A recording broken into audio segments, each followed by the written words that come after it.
Teeth. He was an announcer at HPW, and I knew he was good. I'm like, hey, he's much better than the announcer he used to have. I don't even remember the announcer we had before him. That's how much better he was. And then first thing I thought was like, hey, he's gay. I heard from other people that he's gay. I mean, he was like a very well-groomed big guy with glasses, similar to another gay fellow. I mean, it's just everybody kept telling me that, and they were right about the first guy, so why not be right about this one? Mike, he came up talking to me. He goes, "Is it easy gay?" I'm like, I don't know, but I keep hearing that. And it's like, oh, and then Mike thought, hey, let's ask him. As I'm getting ready to leave that night, Rocky comes up to me and he says, "You're Brett, right?" I said, "Yeah." He says, "Can I ask you a question?" "Sure. Go ahead." He goes, "Are you gay?" And I went, "Beg your pardon?" And I look out of the corner of my eye and I can see Mike laughing just in hysterics. And I said, no, I'm not. He goes, "Oh, okay," and walks away. And that was that. And apparently Brett found the humor in that, which right off is a great sign to me. Like, hey, this guy's pretty cool. He didn't take offense or anything. Mike just comes out like, "So are you gay?" And personally, to this day, I don't know. We kind of connected. He got our humor. We got his humor. He was very nice to us. And honestly, we really become friends with him. This sounds terrible, but whatever. He had a place of his own. He had nice things. He worked at Fox News. He had, honestly, a lot of stuff that we were just very interested in. And going back to the first time where I guess I was really looped in with the crew, after they stayed here a couple of times, we had another one of Thomas Simpson's Friday night shows. And afterwards, there was a bar next door to where HVW was running at the time. And everybody kind of went over there and hung out. And I remember I wasn't a big drinker because I had an hour drive back. And BJ was, good God, 18, 19, barely, I guess. Well, 18, I guess. There was one interruption. Thomas Simpson comes up in the middle of the conversation to talk to him about his match, and I don't even remember who he wrestled that night. But at the end of it, Thomas just slapped him across the face. I mean, just open hand smack that both of us just kind of, whoa.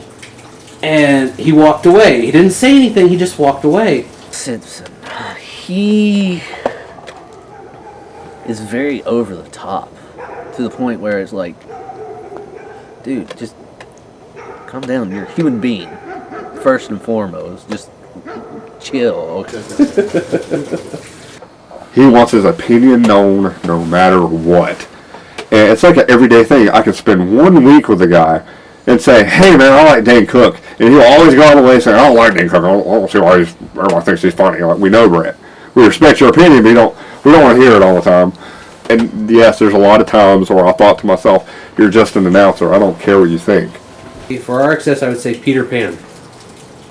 Honestly, I'm not ashamed to say he knows a lot more about the history of wrestling. But I don't think you can get it unless you actually do it for 7 years. He wants to incorporate himself in everything. He wants to be an announcer. He wants to be a manager. He wants to bleed. He wants to depants himself. And a lot of it is good ideas, but with anybody, you got a lot of bad ideas too. I just think his biggest flaw is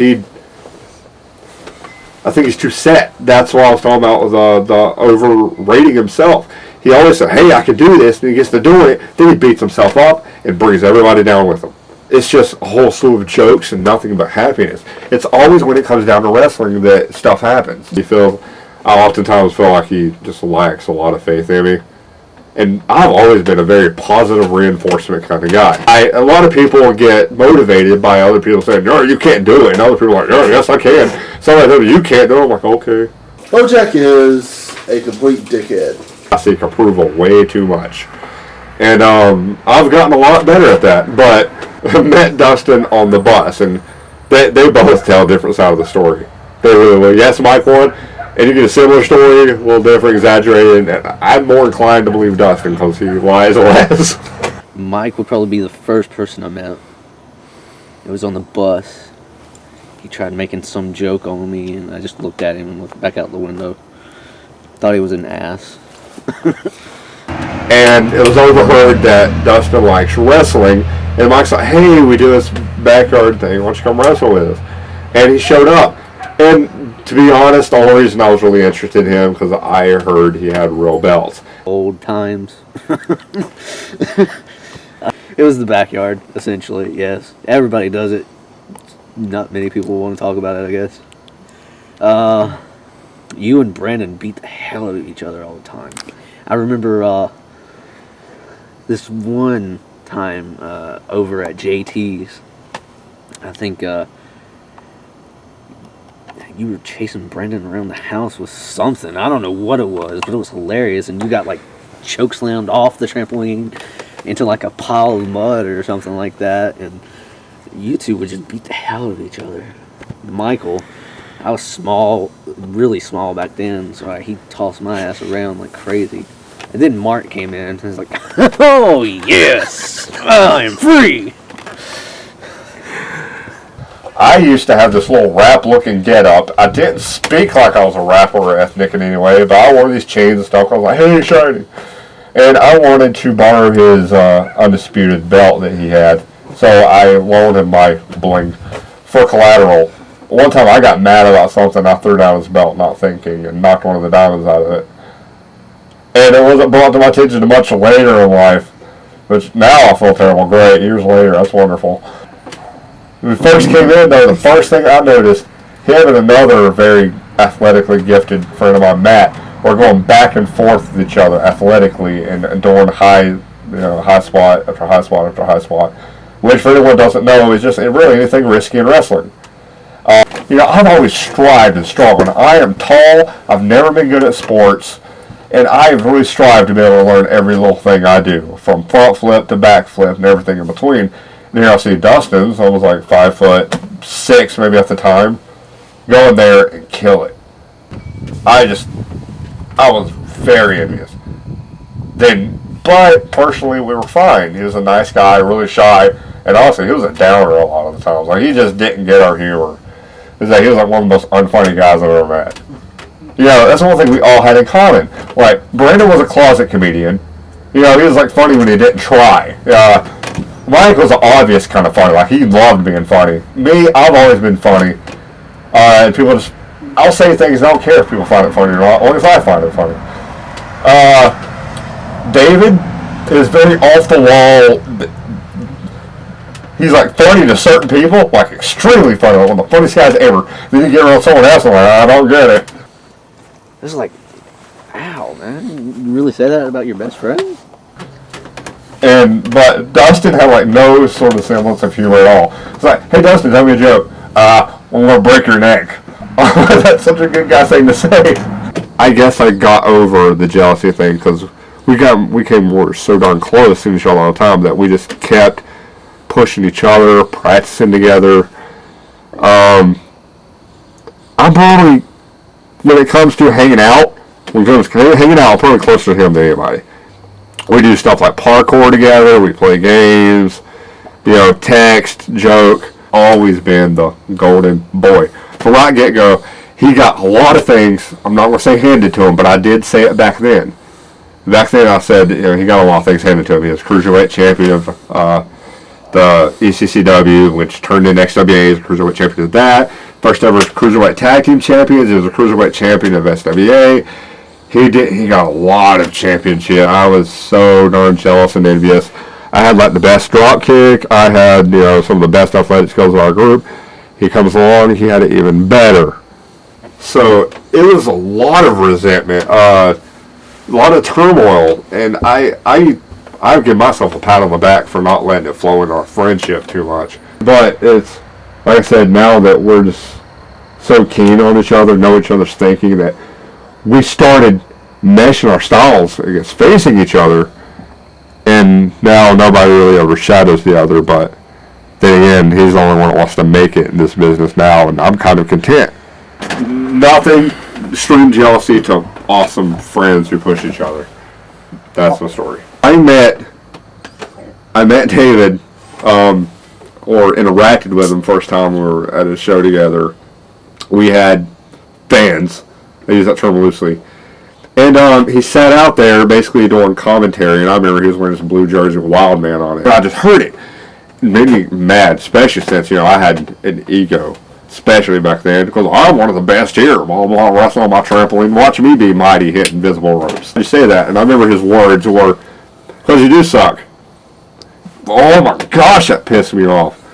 So I just walked right up to him, which I'll tell you my background here. I've always been taught never to hit someone unless they hit you first. The perfect mixture between, you know, ethnic and redneck. It's like redneck.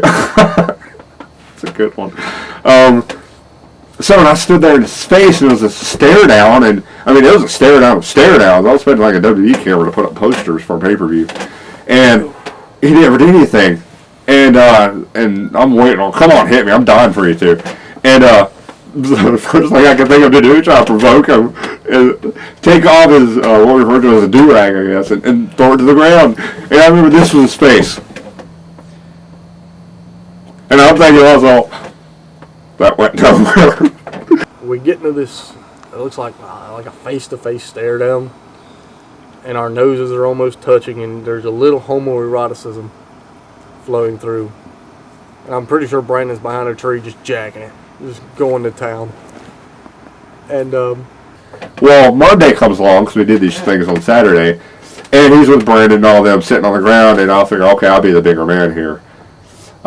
Since he was coming into our group, I should lead by example, so to speak, and apologize for me overreacting. You know, I can't blame him for being honest. If he thinks I suck, he has every right to say it, I guess. So I figured, well, you know, I'm the one that got up in his face and couldn't take it. So I went up there, we shook hands, and we were cordial from then on, until we ended up having a drama class together. We were the only people that in the class that I knew him and he knew me. You want to? Yeah, sure. And that's where I learned how darn hilarious he is, how funny he is. And it's almost like none of that past stuff ever happened.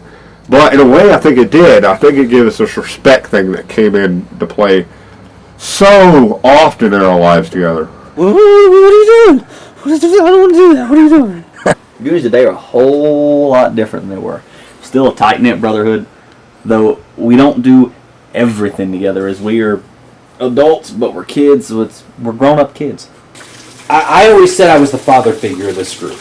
And Mike corrected me one time. He said, Brett, you're not the father of this group, you're the mother of the group. I said, how do you figure? He said, well, you've cooked for us, you've cleaned for us, you've taken care of us when we were sick, and you know, you've been there for us. And I went, I'm the mother of the group. And that's the role, so I keep an eye on what my kids are doing. I love them to death. I wouldn't change a thing. That's it.